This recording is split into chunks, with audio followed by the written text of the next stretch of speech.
bom poder amar mais o Senhor, ter o privilégio e a oportunidade de amar mais esse Deus Todo-Poderoso. Nós estamos vivendo um tempo de incertezas, um tempo de lutas, de dificuldades, mas em todos os tempos, e não seria diferente neste, Deus continua agindo. Deus continua nos dando a oportunidade de recomeçar. Deus continua nos dando a chance e a oportunidade de experimentarmos mais dele. Você que está em casa, e hoje a maioria de nós estamos, tendo em vista o decreto já aqui mencionado, da prefeitura e do governo do estado, inviabilizando os cultos presenciais, tendo em vista o crescimento da pandemia.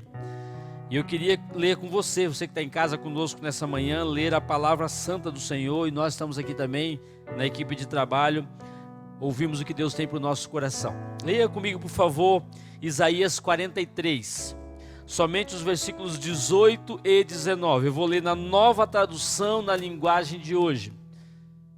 Por favor, acesse a sua Bíblia, ou acompanhe aí com muita atenção. Você que talvez esteja assistindo através da TV e não tem acesso a uma Bíblia nesse momento, por gentileza, acompanhe com carinho essa palavra viva, santa e eficaz. Diz o seguinte, a palavra do Senhor, Isaías 43, 18 e 19. Mas agora o Senhor Deus diz ao seu povo: não fiquem lembrando do que aconteceu no passado. Não continuem pensando nas coisas que fiz há muito tempo. Pois agora vou fazer uma coisa nova, diz a minha versão. Vou repetir. Pois agora vou fazer uma coisa nova, que logo vai acontecer, e de repente vocês a verão. Prepararei um caminho no deserto e farei com que estradas passem em terras secas. Ó Pai, a tua palavra é viva, santa e eficaz, e o poder não está em nós, o poder não está nos recursos que nós temos, o poder não está na capacidade que temos de transmitir esse culto aonde ele puder chegar.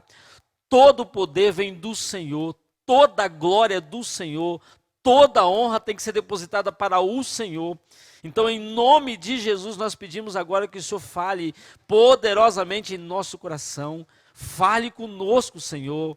Mexa conosco, mexa com a nossa estrutura, para que entendamos, e ao entendermos essa palavra, nós a possamos, colocamos em prática, para que em nome de Jesus a nossa vida seja uma vida abençoada, e também sejamos abençoadores daqueles que nos cercam, principalmente nesse tempo tão difícil. Ser conosco, nos abençoe, nós oramos no nome soberano, poderoso e maravilhoso de Jesus. Amém. Essa expressão aqui do versículo 19 chama muito a minha atenção, porque ele está dizendo de algo novo. A exemplo do que falei domingo à noite aqui na mensagem, o contexto aqui é semelhante ao contexto de Neemias. Aqui Deus está falando ao povo que está voltando do cativeiro babilônico, indo de volta para Jerusalém, indo de volta para a adoração, e semelhante do que aconteceu com Neemias na reconstrução dos muros de Jerusalém, aqui nós vemos também um momento de uma nova oportunidade, de um recomeço na vida do povo. Por isso que a expressão faço nova todas as coisas, ou faço uma coisa nova na minha versão, e se você olhar todas as versões, ou a maioria delas, versão transformadora, a NVI, revista atualizada, revista e corrigida, é a mesma expressão. Eu estava lendo uma versão de 1969, e ela diz o seguinte: faço uma coisa nova, né? Era um termo usado antigamente, mas a ideia aqui é trazer à tona, a mim e a você, a compreensão de que no momento de dificuldade, no momento de luta, no momento de adversidade, Deus se manifesta dizendo que fará algo novo. Deus se manifesta dando a oportunidade de um recomeço. Deus se manifesta trazendo alento em meio à dor. Deus se manifesta trazendo carinho, conforto, consolo em meio à angústia que cada um possamos enfrentar, seja ela de qualquer esfera. Talvez você esteja sofrendo agora com um ente querido, como já oramos aqui nessa manhã pela família do Diogo, como oramos pela família da Jerusa, que também está vivendo um momento difícil, e muitos outros que estão experimentando. Talvez você viva um momento de incertezas, porque você não sabe como vai ser na sua empresa depois que o governo decreta mais uma parada. Talvez você não saiba como é que vai ser em relação ao seu emprego, porque já está vivendo um momento difícil. Talvez a sua casa está vivendo um momento complicado, mas creia em nome de Jesus que Deus nos dá a oportunidade de experimentar algo novo para o meu e para o seu coração. Eu queria pensar com você nesse texto e fazendo uma abordagem dele, uma leitura mais minuciosa, eu percebo aqui alguns verbos. O primeiro verbo nos remete ao presente. O texto vai dizer, Deus diz ao seu povo. Então é importante entender que no momento difícil Deus fala conosco, Deus fala com o seu povo, Deus tem uma palavra para mim e para você, Deus direciona uma ação, Deus orienta, Deus capacita, Deus continua falando comigo e com você dioturnamente, Deus continua falando ao povo dele, Deus continua se manifestando. Então esse verbo remete à leitura que temos que fazer do presente. O segundo momento aqui, ou outros verbos que nós temos, são os verbos que nos remetem ao passado. O texto vai dizer o seguinte, não fiquem lembrando. O segundo verbo aqui do passado é não continue pensando. Pensando no quê? Na realidade do cativeiro, pensando que porque eles estavam lá e nós já sabemos que o povo estava lá por conta das suas transgressões.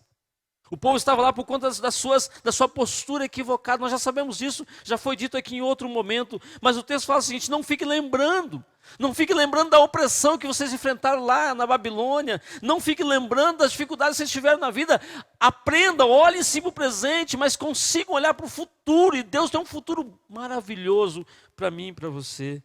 Não continuem pensando, é o que o texto vai dizer. Agora, quando remete ao futuro, nós temos 4 verbos. Um verbo no presente, 2 verbos que remetem ao passado e 4 verbos que remetem ao futuro. O primeiro verbo vai dizer o seguinte, Deus vai dizer, eu vou fazer. Que coisa linda é quando a gente está num momento difícil e a gente recebe uma palavra dessa. Eu estou agindo. Eu continuo controlando a história. Eu continuo agindo em favor de vocês e eu vou fazer. Olha a palavra do Senhor naquele momento difícil. Olha a palavra do Senhor no momento de adversidade. Olha a palavra do Senhor no momento de angústia, de dor, de sofrimento.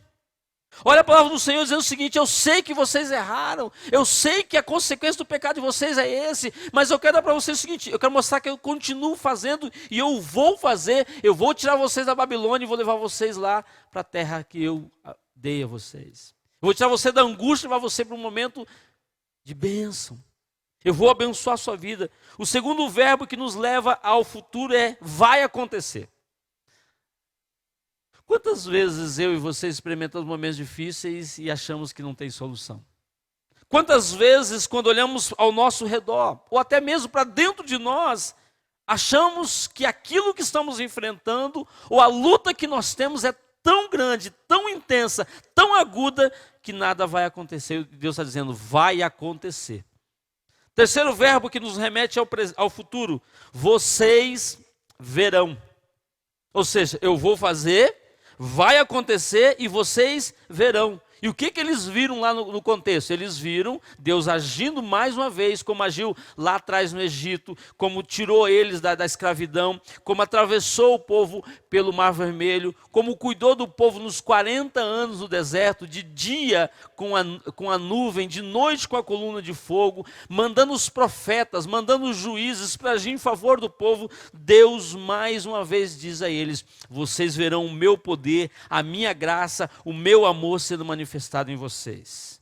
Você consegue ver Deus agindo? Você consegue experimentar a ação de um Deus poderoso? Você que está conosco aqui nessa manhã, você que porventura foi convidado por alguém da nossa igreja e que talvez nunca assistiu ou participou de um dos nossos cultos, e eu não sei como é que é a sua vida, eu não conheço você, mas Deus sabe do seu coração. Você consegue perceber que Deus está levando você até olhos espirituais? E não simplesmente olhar para a realidade que você está vivendo, viver assim, sentir todas as dores que tem que sentir, passar pelas dificuldades, mas ter um olhar projetado para o futuro, entendendo que Deus continua agindo e abençoando e conhece o seu coração. O quarto verbo que eu vejo aqui nos remetendo para o futuro é: prepararei o caminho. E aí eu fico olhando para a limitação que o povo tinha e que nós todos temos nos dias de hoje. Quantas vezes nós trilhamos caminhos que nos levaram para momentos difíceis? Quantas vezes as nossas escolhas, e até aquelas que nós não escolhemos, que nós não queríamos, mas que nos levou para um caminho de dor, de angústia, de sofrimento e até de perdição. Agora, quando ouvimos Deus dizendo assim: eu prepararei o caminho, eu endireitarei o caminho, eu orientarei vocês, colocarei vocês de volta no trilho, é mais uma vez e mais uma realidade que nos mostra que Deus faz novas todas as coisas. É muito bom olhar para isso. Deus chama aquele povo para um recomeço. E como que eu e você podemos perceber isso? Eu só consigo experimentar o novo de Deus, eu só consigo experimentar um recomeço quando eu consigo entender as circunstâncias do presente, ou a circunstância do presente. Qual é o motivo? Por que o povo estava ali? Por que muitas vezes eu e você passamos por lutas? Será que Deus é um Deus duro? Será que Deus é um Deus sarcástico? Será que Deus é um Deus que é severo demais e que quer me levar a provas profundas? Nem sempre esse é o expediente de Deus, embora Deus possa usar esse expediente. Mas tudo tem um motivo. Não há nada que aconteça debaixo do sol sem a orientação do Senhor. Qual o propósito disso tudo? Se eu não entender essa realidade, eu vou achar que tudo está indo contra mim, que tudo conspira contra mim, tudo conspira contra aqueles que são bons diante de Deus. E muitas vezes achamos que somos bons. Lembra lá do homem que se depara com Jesus? O que Jesus diz para ele? Por que me chamas bom? O que você está querendo? Qual o propósito de tudo isso na nossa vida? Eu preciso fazer uma análise da conjuntura, da realidade. É bem verdade que eu e você não estamos preparados para lidar em meio à dor, não estamos preparados. É bem verdade que eu e você não estamos preparados quando a coisa sai do controle que nós estabelecemos como normal. É bem verdade que eu e você queríamos viver num ambiente de tranquilidade, mas em meio à dificuldade, qual a análise que eu faço? Qual o propósito disso tudo? Qual é o processo de ensino de Deus na minha e na sua vida num momento como esse? O que Deus quer de mim? Ou será que tudo acontece por acaso, tudo está alheio, são questões desconexas? Não, Deus tem controle de todas as coisas e Ele tem um processo de ensino, um processo de orientação. Aí eu e você precisamos parar para reestruturar e entender o porquê. E talvez nem o porquê, mas o para quê. O que Deus permite? Por que Deus permite, por exemplo, que eu não tenha tudo aquilo que eu estabeleci como algo tranquilo para mim? Talvez eu não tenha a casa que eu esperava, talvez eu não consegui comprar aquele carro que eu almejava, talvez eu não consegui aquela projeção profissional que eu tinha. Mas por que Deus quer tudo isso? O que Ele está trabalhando na minha vida? O povo precisava entender o que Deus estava falando com eles naquele momento, na atual circunstância. E nós também precisamos entender o que Deus quer falar conosco. Aí sim eu tenho que olhar para o passado. O problema é que muitas vezes a gente olha para o passado somente. Eu tenho que olhar para o passado, mas eu preciso primeiramente olhar para o presente. Aí sim eu olho para o passado e faço uma análise. O que Deus já fez na minha vida? Quais foram as experiências que eu já enfrentei? Como Deus tratou o meu coração? Como é que eu lidei com algumas situações? Porque o povo de Israel, muitas vezes era um povo saudosista.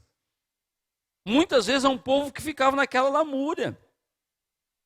Eu preciso olhar para o passado sem lamuriar. Eu preciso olhar para o passado sem o saudosismo, sem a melancolia. Eu preciso olhar para o passado e ver o que Deus já fez comigo. E até naqueles momentos difíceis, como é que Deus tratou o meu coração, como é que eu experimentei. E até olhar para o passado e olhar para os meus entes queridos, como é que eles lidaram com as lutas da vida. Por isso que quando estudamos sobre essa geração, diz-nos os historiadores, os sábios, os entendidos, que é a geração que mais reclama e que mais tem. Interessante isso. E aqui não é nenhuma crítica, porque nós temos grandes, no sentido de não de grande tamanho, mas grandes meninos e meninas, jovens adolescentes tementes a Deus, que buscam o Senhor, mas eles também estão neste contexto. Pessoas que têm tantas oportunidades e não conseguem se contentar. Pessoas que querem tudo para si, até por causa de uma visão hedonista que essa geração tem, e o ser humano de uma forma em geral tem, mas essa geração mais pontualmente falando, ela tem um desejo de trazer benefícios para si, e quando não tem aquilo que quer, muitas vezes entra em crises profundas. O passado precisa ser uma referência para mim, precisa ser algo que me orienta. O passado mostra a minha história, e eu preciso aprender com a minha história e com a história daqueles grandes homens e mulheres de Deus, pessoas próximas de mim. O passado mostra os meus equívocos e como eu posso alinhar para o futuro. Mas eu preciso olhar para o presente, olhar para o passado para me dar referência, olhar para as experiências que eu tive, para que aí sim eu aprenda a olhar para o futuro. Porque se eu olho só o presente, alguém diz que o excesso de presente causa o quê? Ansiedade. E o excesso de passado causa o quê? Quem sabe dizer aí? Lamúria, saudosismo. Agora, o que causa o excesso de futuro? Angústia e também ansiedade profunda. Então eu preciso entender, aí sim eu olho para o futuro. Eu aprendo a olhar para o presente, eu olho para o passado e aí eu tenho uma visão do futuro. Porque senão eu fico cravado aqui nos dois verbos lá, de que Deus está chamando a atenção do povo, que ele diz, não fique olhando para o passado, não fique pensando nisso. Eu olho para o presente, entendendo o que Deus fez, olho para o passado e vejo a minha história, e aí eu tenho uma visão de aonde Deus vai me levar. E aí eu consigo compreender um pouco melhor por que Deus está me dando a oportunidade de recomeçar. Porque se eu não entender, a experiência não vai ser saudável para mim. Você conhece alguém que ficou cravado no passado? Você conhece alguém que o presente está desestruturando essa pessoa?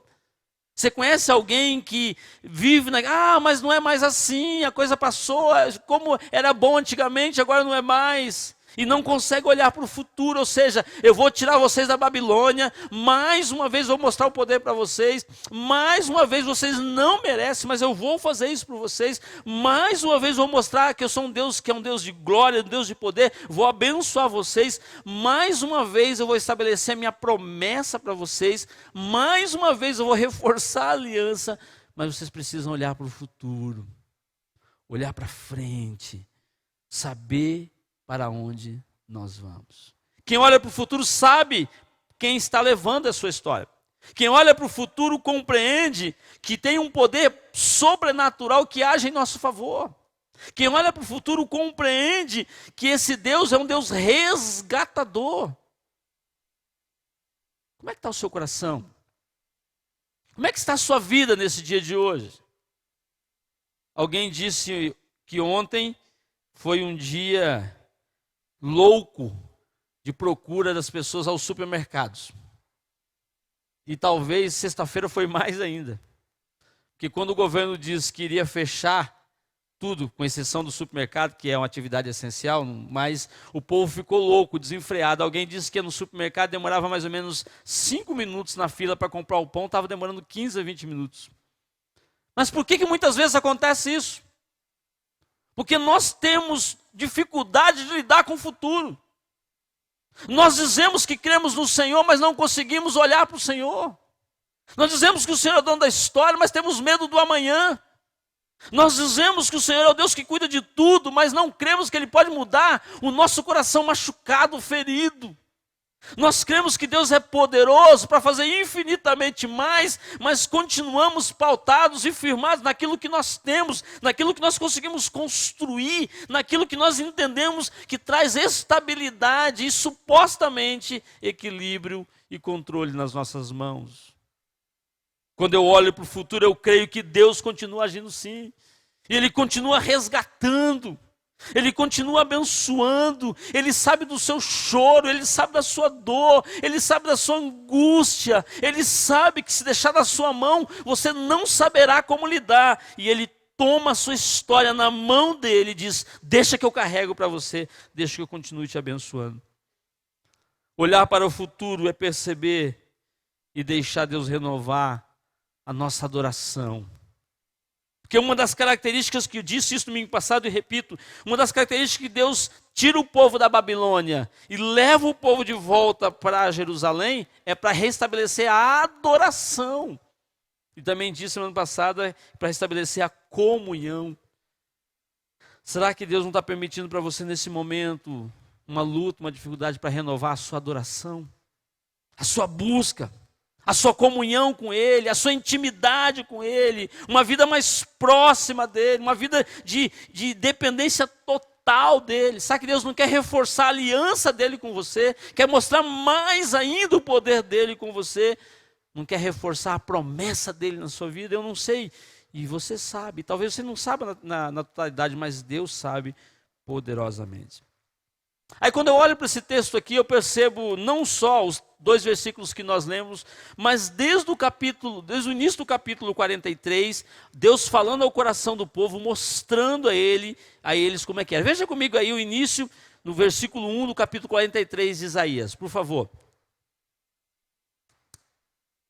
Olha quantas promessas lindas.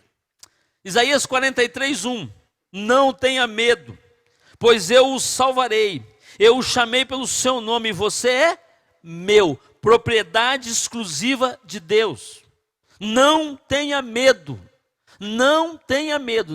Nesse capítulo de Isaías 43 aparece 5 vezes a expressão salvar. 5 vezes.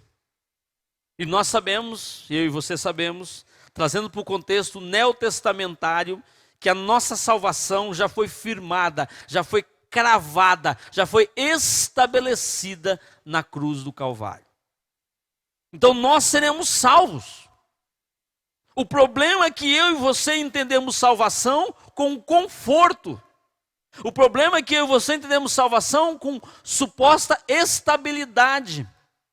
O problema é que eu e você entendemos salvação com satisfação pessoal e nem sempre é assim.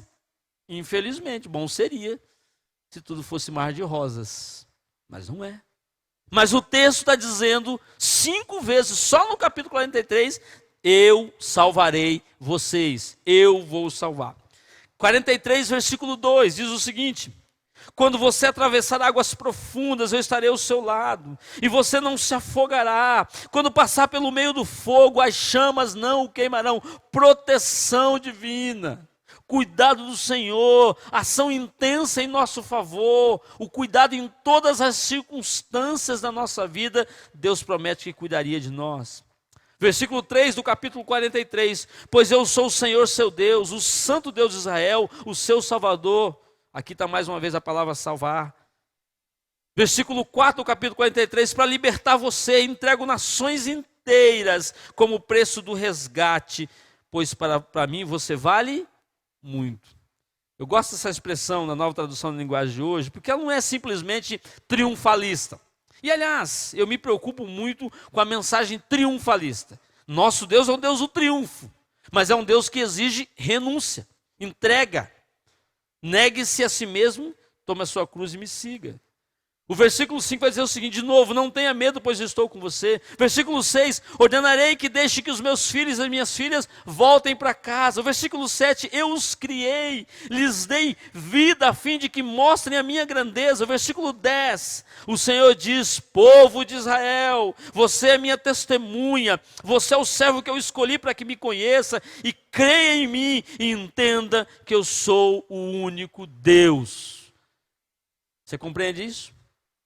Quantas promessas temos aqui? Daria para pregar aqui 3 meses sem parar.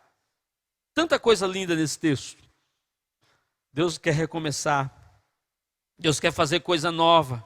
Deus quer mudar o seu coração. Deus quer tirar um ambiente de luta, de angústia, transformar um ambiente de bênção do Senhor, mesmo com as agruras que a vida nos apresenta. Versículo 12, vocês são testemunhas de que não foi outro Deus que fez isso. Versículo 13, eu sou Deus e sempre serei. Ninguém pode escapar do meu poder, ninguém pode desfazer o que eu faço. Olha que coisa maravilhosa, meu querido. Ninguém muda a história de Deus, porque Deus é o Deus da história. Eu tenho que olhar para o futuro.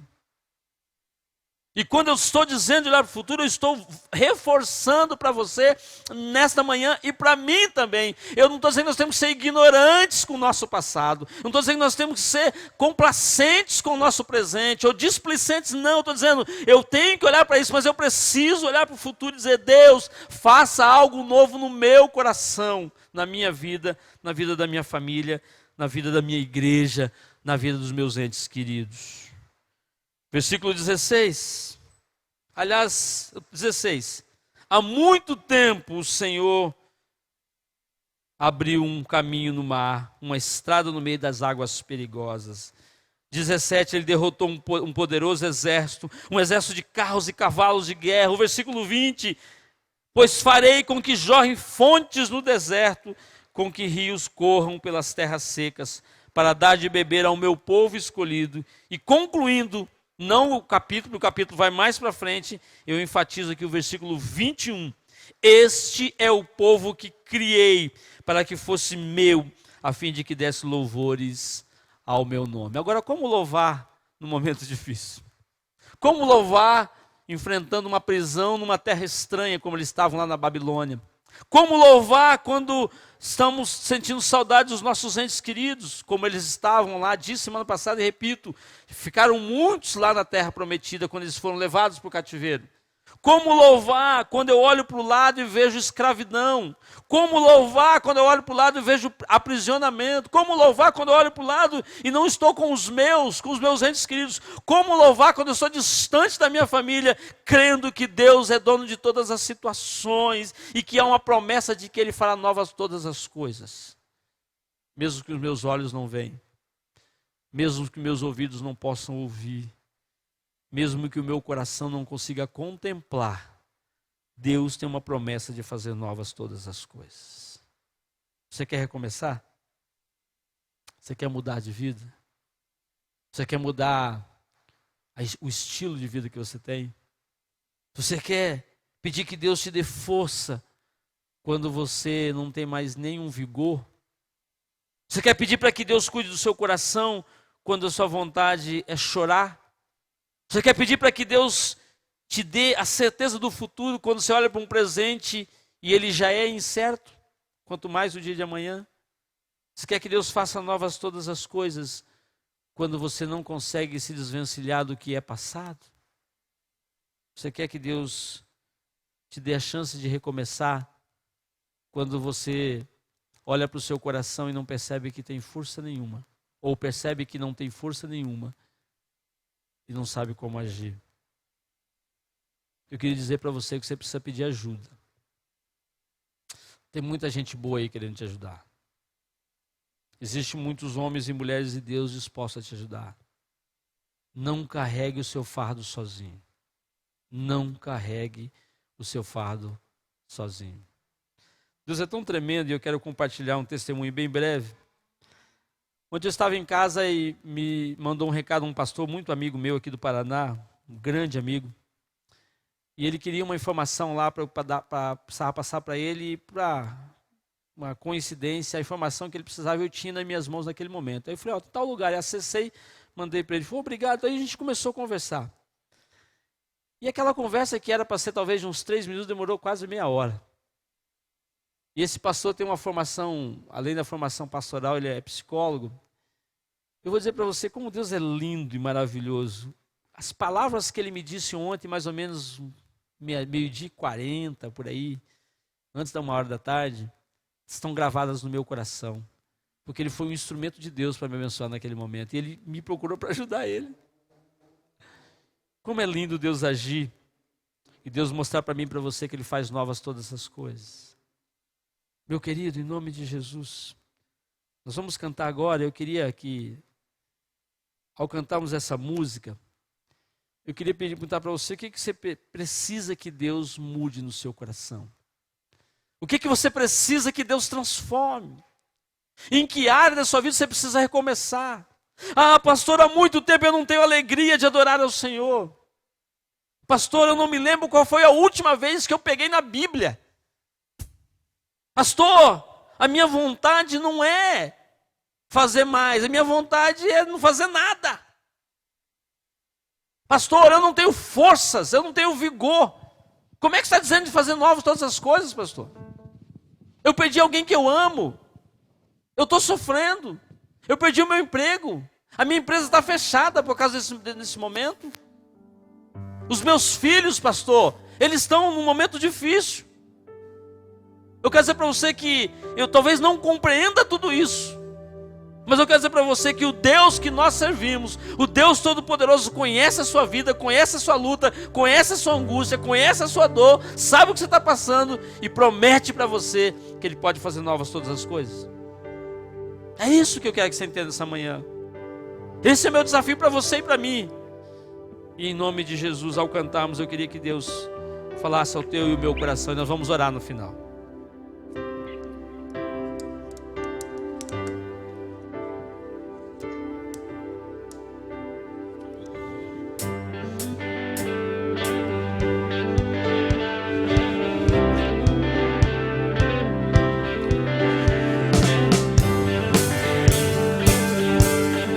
Você tem as orações aí? Eu peguei a Tua graça me alcançou, pra ti quero viver, compartilhar do teu grande amor. O que podemos ser na vida de alguém depende tão somente de nós. Se eu não for, quem irá? Se eu não estender as mãos, quem o fará? Nem vou ver, nem entregar e dizer ao mundo que Jesus voltará, até que Ele venha, até que Ele venha. Cristo é a esperança que ao mundo vou levar, até que Ele venha, até que Ele venha. Ele é a razão que me faz continuar.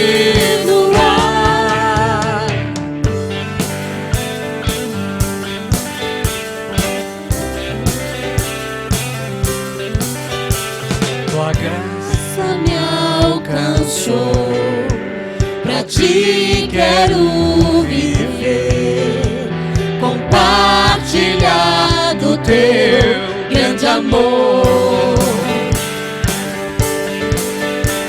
O que podemos ser na vida de alguém depende tão somente de nós. Se eu não for, quem irá? Se eu não estender as mãos, quem o fará? Quem vou ver, quem entregar e dizer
Amém. Até que Ele venha, Ele é a razão que me faz continuar.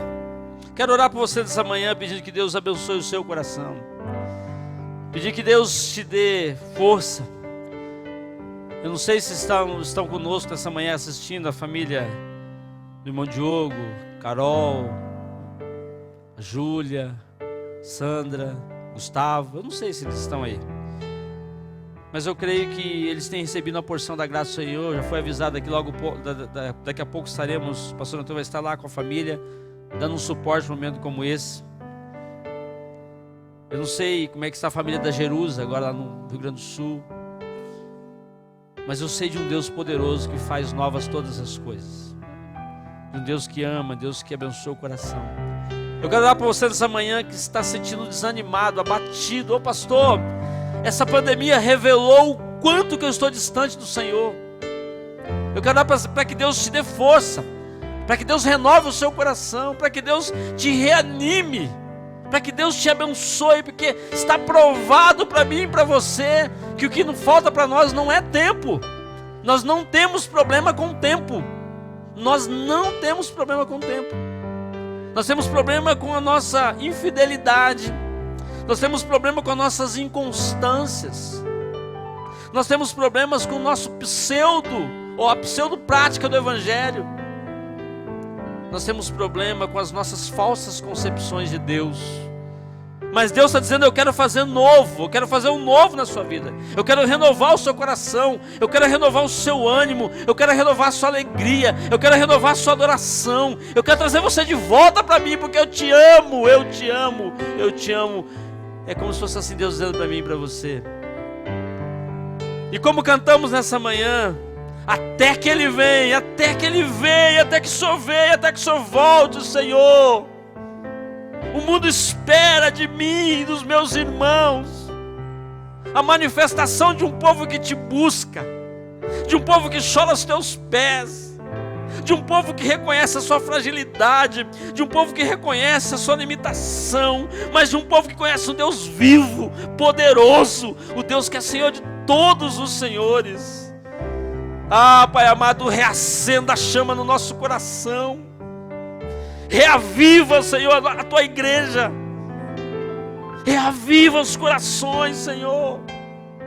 Que esse momento difícil de dor, de angústia e de incertezas promova uma igreja viva, uma igreja determinada, uma igreja que te busca, uma igreja que chora aos teus pés, mas uma igreja que mostra o teu poder nas pequenas e nas grandes ações.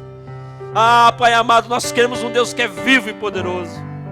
Visita o coração do meu irmão lá na casa dele agora, Senhor, lá naquele sofá. Alcance esse coração, Senhor. Mude essa estrutura. Quebra, Senhor. Faz um vaso novo. Quebra em nome de Jesus. E aqui eu não estou querendo que o Senhor faça os meus irmãos sofrer, não. Eu quero que o Senhor transforme, que o Senhor renove, que o Senhor mude cada coração. Ah, Pai amado, em nome de Jesus Cristo.